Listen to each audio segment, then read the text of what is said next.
Hello, hello. Hi. Who are we here with? Sade's. Sadie's. How old are you? 21. 21. How long have you been living in Vegas? For 3 years. 3 years? Okay. All right. What brought you out to Vegas? Family moved me out here.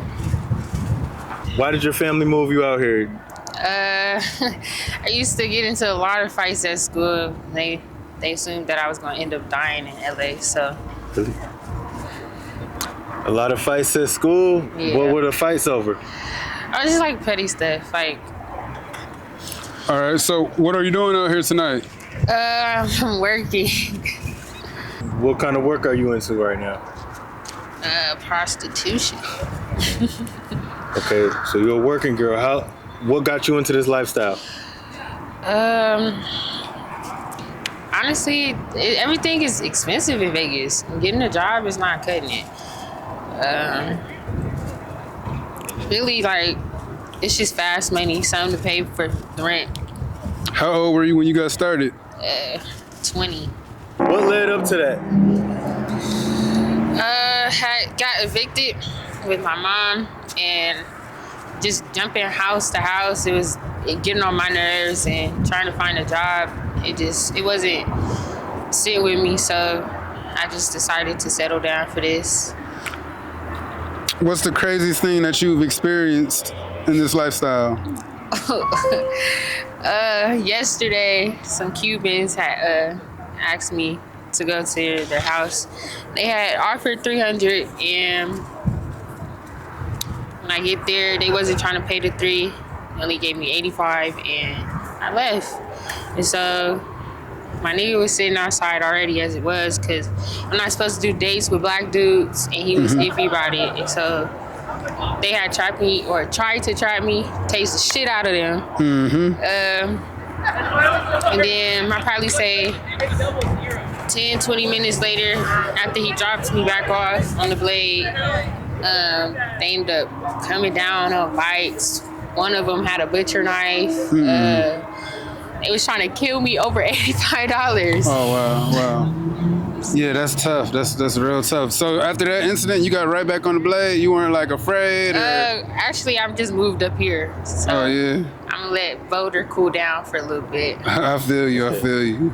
So you were on Boulder when that incident happened? Yeah. Or was it over there by Lowe's? So how long have you been working this blade? I'd probably say about 2-3 months. Okay. And what's the difference between this one and the one over on Boulder? Boulder is dry as hell. Well, I don't know, because Chop's kind of dry right now. But it's more money on Tropicana than what it is on Boulder. It's a lot of low balls, so. Okay.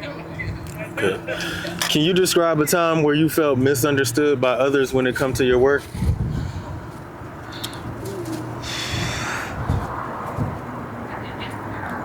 No, I can't. Okay. So do you have people who support your work? Some do, but I really don't care, because ain't nobody trying to support, or at least financially support me. So I don't care about how somebody feels about what I'm doing. I feel that. So how do you get through challenging times out here and stay motivated on the money? My dude, he I wouldn't say he just like leaves me out here, but he just leaves me out here, and he's like, you can't come in the house till you make something. $100, $80, he'll be happy. So is that your folks? Yeah. So besides the money, why did you choose him as your folks? We have been dealing with each other for a long time. I wouldn't do this for nobody else but him. If somebody was to approach me and try to sweat me, be like, oh, you should choose that and do better for you. It don't matter if you're in a Mercedes or a BMW, I would never, ever, ever choose that. Yeah, that's a form of loyalty a lot of people wouldn't relate to. You know what I'm saying?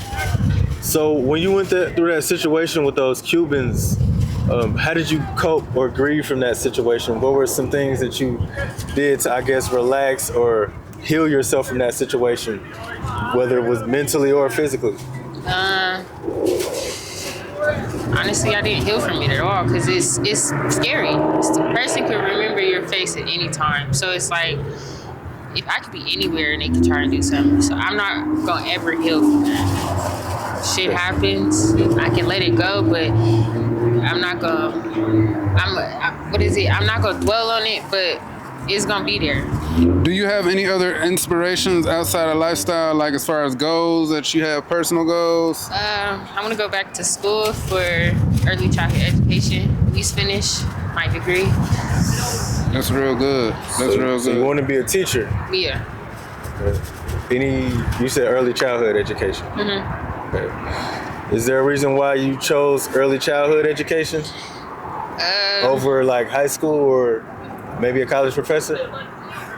I enjoy babies more, like toddlers and stuff. People like teenagers. I used to be a teenager, so I know that I wouldn't even be able to handle that. So yeah. So what was your upbringing like as far as being a teenager? Did you grow up in a 2-parent household or? no. Okay. My mom was a single mom, but my dad was there, but he wasn't there as like a father. He was more of there like a family friend. They didn't let me know that he was my dad till I turned like 14.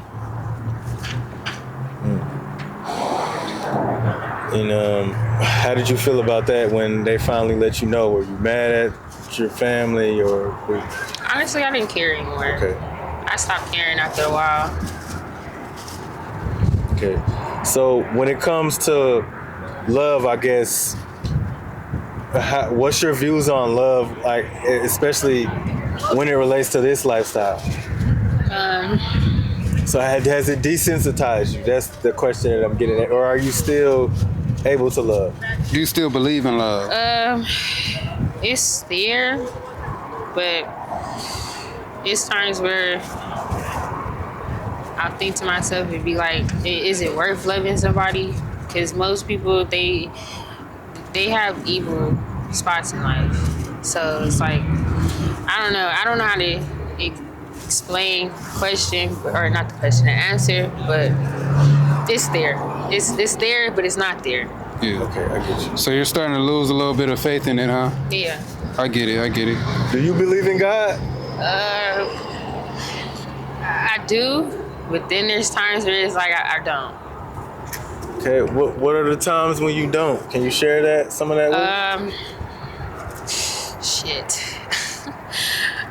I done got detained by ICE like 3 times, and out of all those 3 times, I didn't get arrested.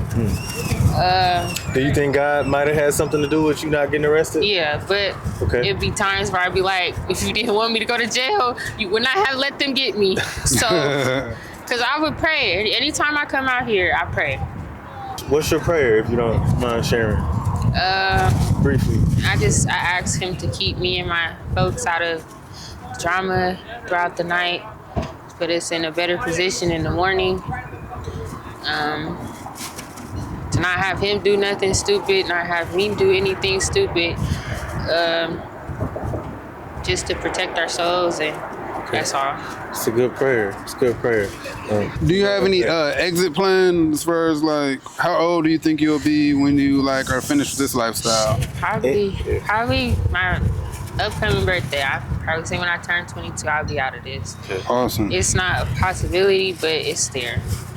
If I just continue to stay down and do what I'm supposed to and get us to the position where we want to be, I'm sure that I won't be in this lifestyle. Yeah, and it's very possible. You know, we believe in speaking life. Don't say it's not. You know, it's definitely possible.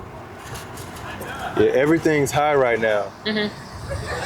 So, rent, food. Do you have a financial plan as far as going on to something else? Is it a job? I know you said about a year, so what's your financial plan looking like, just say about a year from now? How do you see yourself getting to the bag? I have a business open soon. Either it's hair, nails, so I do everything. That's good. Jack of all trades, yeah? Yeah, I can do everything. So that's good. It could be, you can open up a vending machine or something. It's true. Yeah, always that's smart. always That's focus smart. on branding. You could do whatever you put your mind to. You see, we out here repping our brand. You know, it just takes creativity and willpower. You And know, belief. self-belief. You seem like you got a lot of faith. Yeah, of course. Is there any information that you learned, whether it be about the lifestyle, any uncommon information that you learned that you might want to share with anybody watching? It's not something that somebody's told me, but it's something that I've learned. I've fought depression all my life, and I kind of did attempt suicide. So after that, I learned that sometimes, like, even if you feel as if somebody don't love you or they don't care about you, some people just don't know how to communicate that love, and they don't know how to express that they care. So it's better for both to communicate than one to just, or at least both, assume that, what is it, the negative on both ends. So what I'm basically trying to say is just be like, just voice how you're feeling, because I know most people, they're scared to tell people how they're feeling because it's either going to start an argument or they think that person is going to stop talking to them because they made an assumption. Rather, if they do stop talking to you, it's better for you to be honest with yourself than keep lying. So how do you know what person to talk to, like, about depression about? I never went to a therapist. I just talk to people. Like, it could be a random person on the streets. It could be one of the girls. I just walk up to you and get to talking. Right, I hear you. Yeah, it's good to, like, communicate like how you feel and not to hold stuff like that in, because it get bottled up. You might take it out on the wrong person. Yeah. You know. So, do you have any advice for the young women who might be interested in being a part of this lifestyle? What I am going to say is, if somebody is forcing you to do this, get yourself out of that position immediately. If they're beating you, if they're not giving you the resources that they say that they're going to give you, leave that immediately. Because no man, I don't care who it is, what they've told you, they're never supposed to have their feet out here looking a mess. So, shit, if you feel as if this is somewhere that you're not supposed to be and you're in danger, leave. And there's so many resources out here that will help you get out of that situation. So, pertaining to the situation that happened with those Cubans, what did you learn from that situation, and what would you do the next time? If they're walking, don't go with them. They don't speak English, don't go with them. What about the money part? Definitely, you have to get half a payment before you go anywhere with anybody, because most people would be like, oh, I don't want to do it no more because of a specific thing. So definitely get half payment. So would you recommend this lifestyle for any other younger women? I don't recommend it, but some women actually enjoy this type of shit. Like, some of them are nymphos and they like having sex with people. So if you like having sex with random ass people and you just a nasty ass person, go ahead, bro. It's all on you. So what would you recommend as far as protecting yourself out here? If we're, I won't say get a knife, but get something that you can physically use close up. Because pepper spray is not a good idea. Pepper spray the shit out of both you and him. So. But no, look, check this out. So if you get this pepper spray gel, I don't know if the camera can see it. You could use this in cars, and it won't it won't fuck you up. You know what I'm saying? It will just fuck the person whose face it gets on up. Okay. You know what I'm saying? Yeah, I agree too. Definitely want to have you something out here.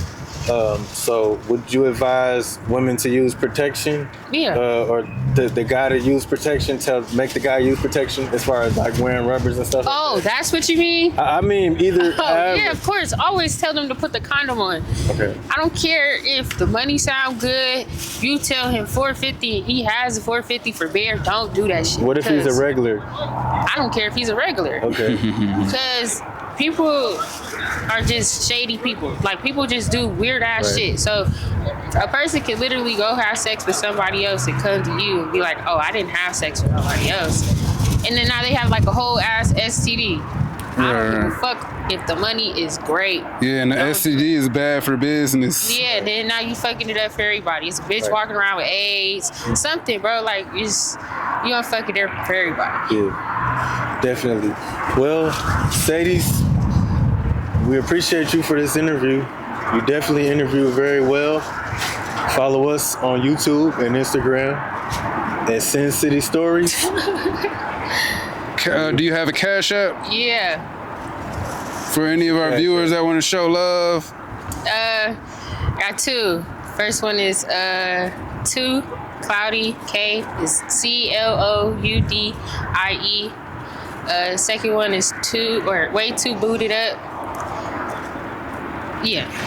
Both names, or the one on the first one is Love Stitch, and the other one is Bubbles and Puddles. All right. All right, Sade. Thank you very much for your time. Have a good night. Thank you.